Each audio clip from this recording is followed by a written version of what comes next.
Matthieu chapitre 12. En ce temps-là, Jésus traversait des champs de blé un jour de sabbat, et ses disciples, ayant faim, se mirent à cueillir des épis et à les manger. Les pharisiens, voyant cela, lui dirent : Vos disciples font une chose qu'il n'est pas permis de faire pendant le sabbat. Mais il leur répondit : N'avez-vous pas lu ce que fit David lorsqu'il eut faim, lui et ceux qui étaient avec lui, comment il entra dans la maison de Dieu et mangea les pains de proposition, qu'il ne lui était pas permis de manger, non plus qu'à ceux qui étaient avec lui, mais aux prêtres seuls. Ou n'avez-vous pas lu dans la loi que, le jour du sabbat, les prêtres violent le sabbat dans le temple sans commettre de péché? Or, je vous dis qu'il y a ici quelqu'un plus grand que le temple. Si vous compreniez cette parole, je veux la miséricorde et non le sacrifice, vous n'auriez jamais condamné des innocents, car le Fils de l'homme est maître même du sabbat. Jésus, ayant quitté ce lieu, entra dans leur synagogue. Or, il se trouvait là un homme qui avait la main desséchée, et ils demandèrent à Jésus : Est-il permis de guérir le jour du sabbat ? C'était pour avoir un prétexte de l'accuser. Il leur répondit : Quel est celui d'entre vous qui, n'ayant qu'une brebis, si elle tombe dans une fosse un jour de sabbat, ne la prend et ne l'en retire? Or, combien un homme ne vaut-il pas plus qu'une brebis? Il est donc permis de faire du bien les jours de sabbat. Alors il dit à cet homme : Étends ta main. Il l'étendit, et elle redevint saine comme l'autre. Les pharisiens, étant sortis, tinrent conseil contre lui sur les moyens de le perdre. Mais Jésus, en ayant eu connaissance, s'éloigna de ces lieux. Une grande foule le suivit, et il guérit tous leurs malades. Et il leur commanda de ne pas le faire connaître, afin que s'accomplît la parole du prophète Isaïe : Voici mon serviteur que j'ai choisi, mon bien-aimé, en qui j'ai mis toute mon affection. Je ferai reposer sur lui mon esprit, et il annoncera la justice aux nations. Il ne disputera point, il ne criera point, et on n'entendra pas sa voix dans les places publiques. Il ne brisera point le roseau froissé, et n'éteindra point la mèche qui fume encore, jusqu'à ce qu'il ait fait triompher la justice. En son nom, les nations mettront leur espérance.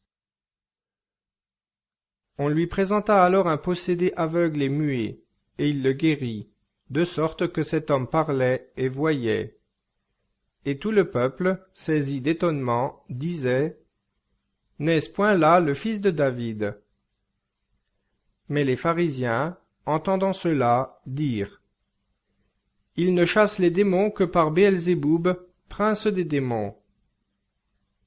Jésus, qui connaissait leurs pensées, leur dit : Tout royaume divisé contre lui-même sera désolé, et toute ville ou maison divisée contre elle-même ne pourra subsister.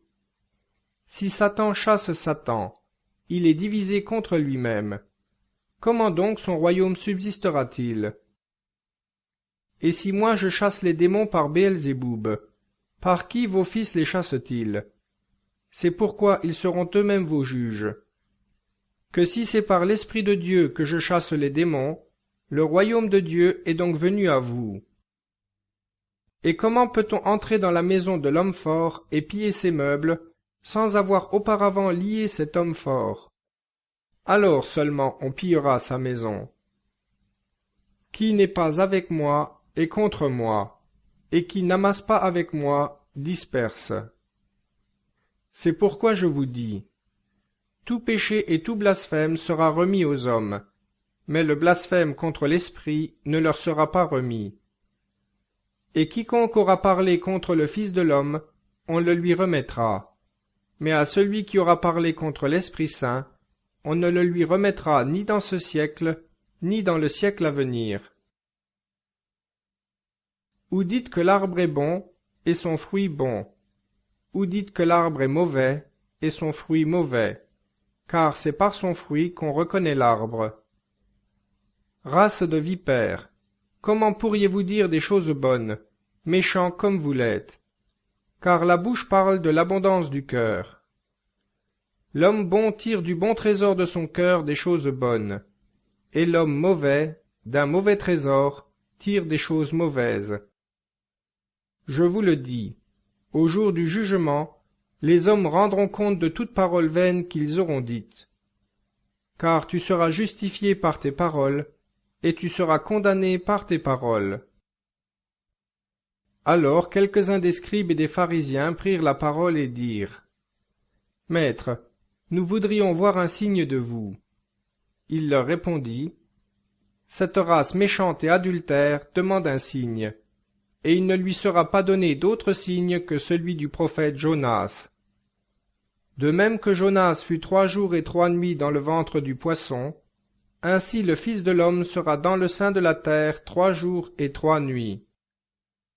Les hommes de Ninive se dresseront, au jour du jugement, avec cette génération, et la condamneront, parce qu'ils ont fait pénitence à la voix de Jonas, et il y a ici plus que Jonas. La reine du Midi s'élèvera, au jour du jugement, avec cette génération, et la condamnera, parce qu'elle est venue des extrémités de la terre pour entendre la sagesse de Salomon, et il y a ici plus que Salomon. Lorsque l'esprit impur est sorti d'un homme, il va par des lieux arides, cherchant du repos, et il n'en trouve point.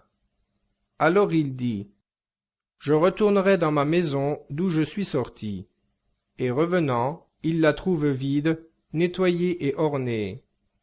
Alors il s'en va prendre 7 autres esprits plus méchants que lui, et, entrant dans cette maison, ils y fixent leur demeure. Et le dernier état de cet homme est pire que le premier. Ainsi en sera-t-il de cette génération méchante. » Comme il parlait encore au peuple, sa mère et ses frères étaient dehors, cherchant à lui parler. Quelqu'un lui dit, « Voici votre mère et vos frères qui sont là dehors, et ils cherchent à vous parler. » Jésus répondit à l'homme qui lui disait cela, « Qui est ma mère et qui sont mes frères ?» Et étendant la main vers ses disciples, il dit, « Voici ma mère et mes frères, car quiconque fait la volonté de mon Père qui est dans les cieux, celui-là est mon frère, et ma sœur, et ma mère. »